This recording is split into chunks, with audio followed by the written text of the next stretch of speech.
board give me this opportunity. This was a city and a police department I did a great deal of praying over and had asked the Lord to give me the opportunity to serve this police department, and that door was open.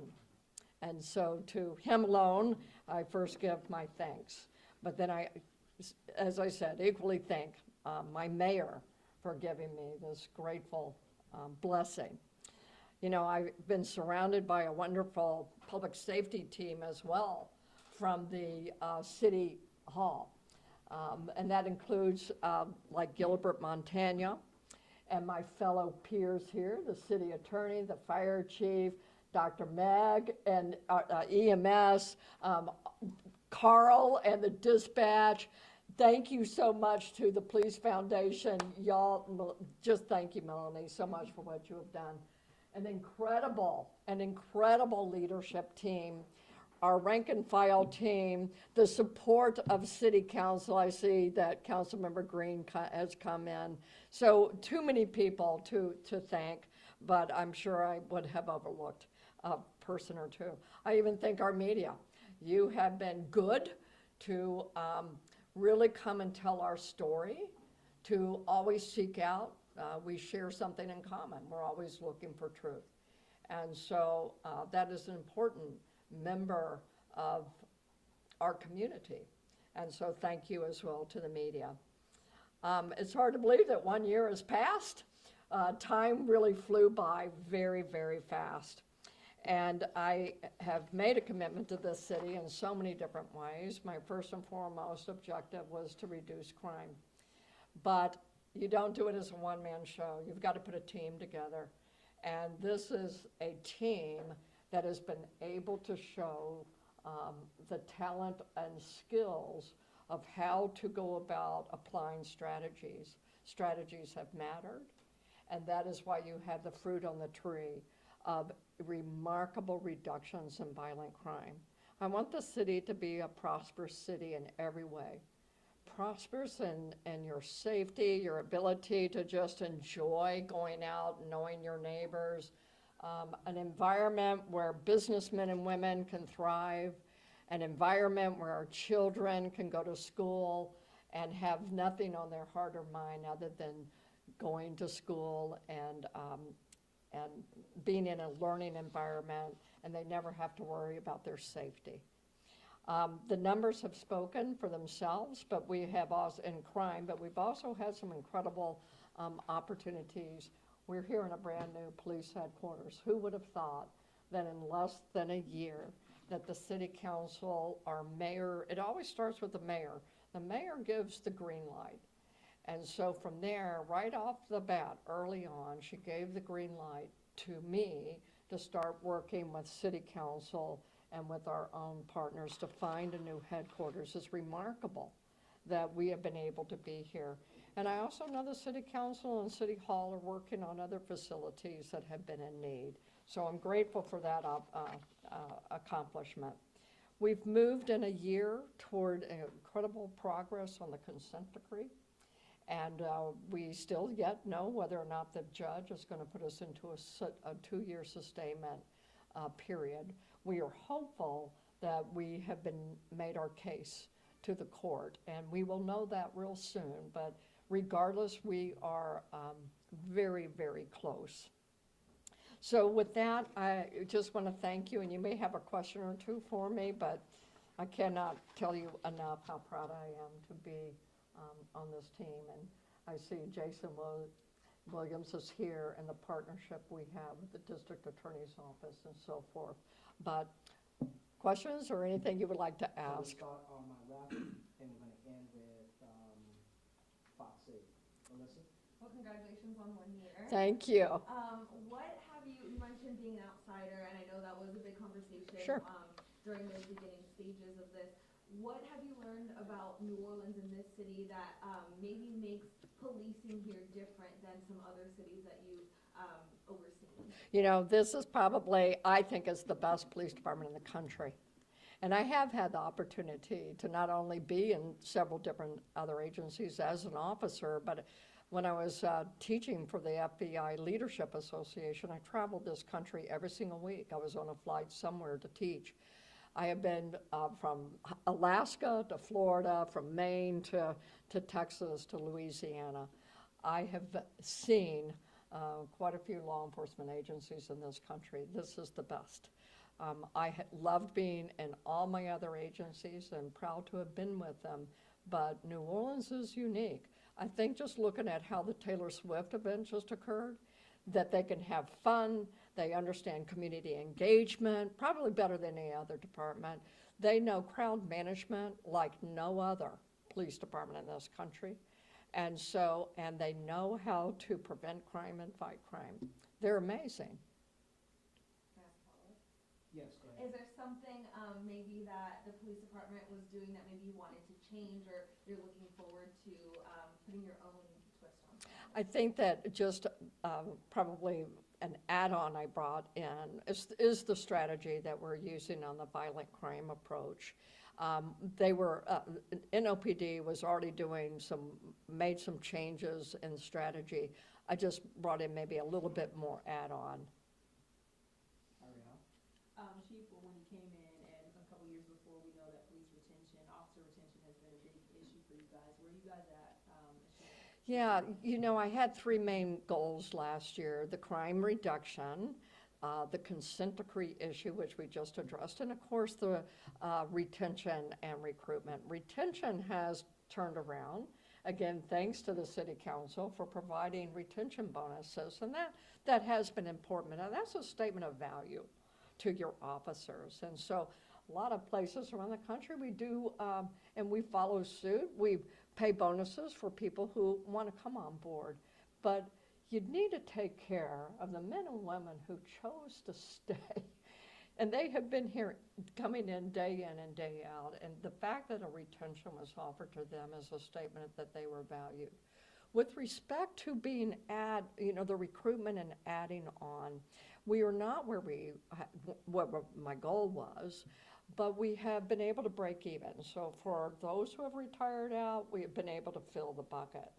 I have made a commitment, I will say it each and every time you ask me, yes, we have vacancies, and yes, we need officers, we need staff. But I will absolutely, as this chief, will not compromise. I will not lower a standard just to fill a vacancy.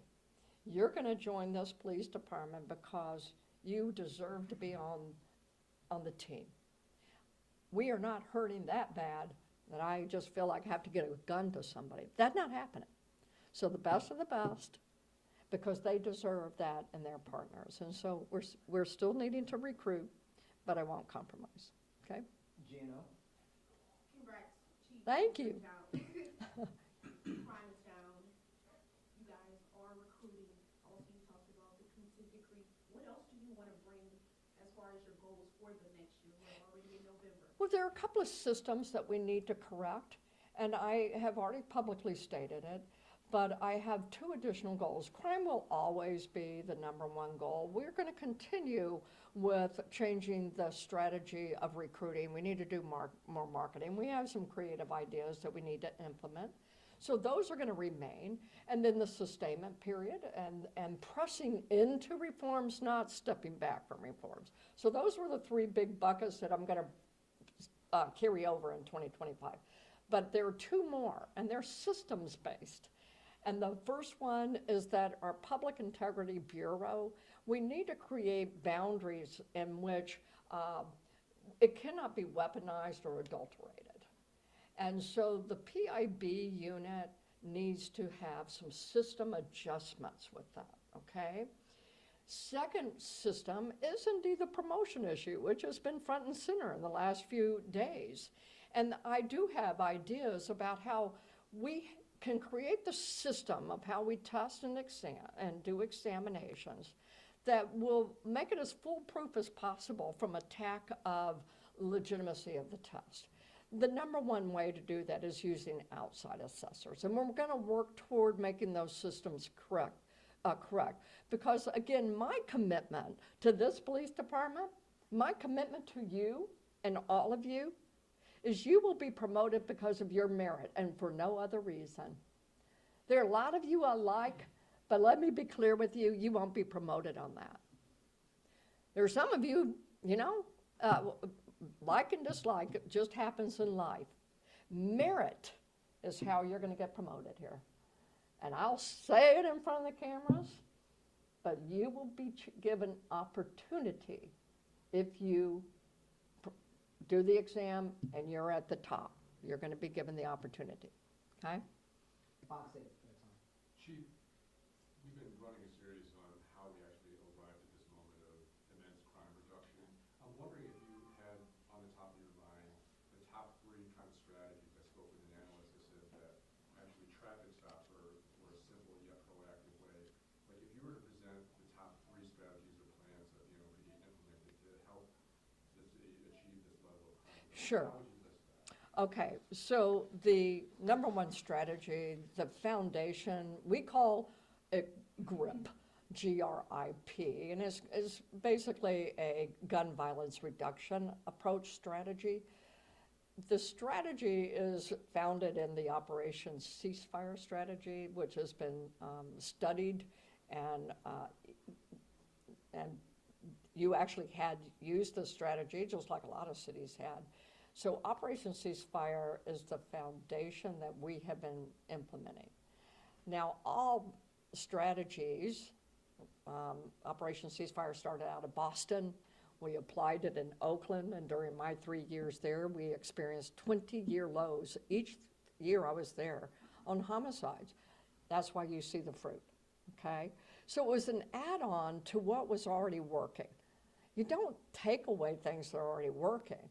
They were already working a strategy through VCATE, which is basically targeted approach to people we know are committing the crimes, okay, and getting them off the street.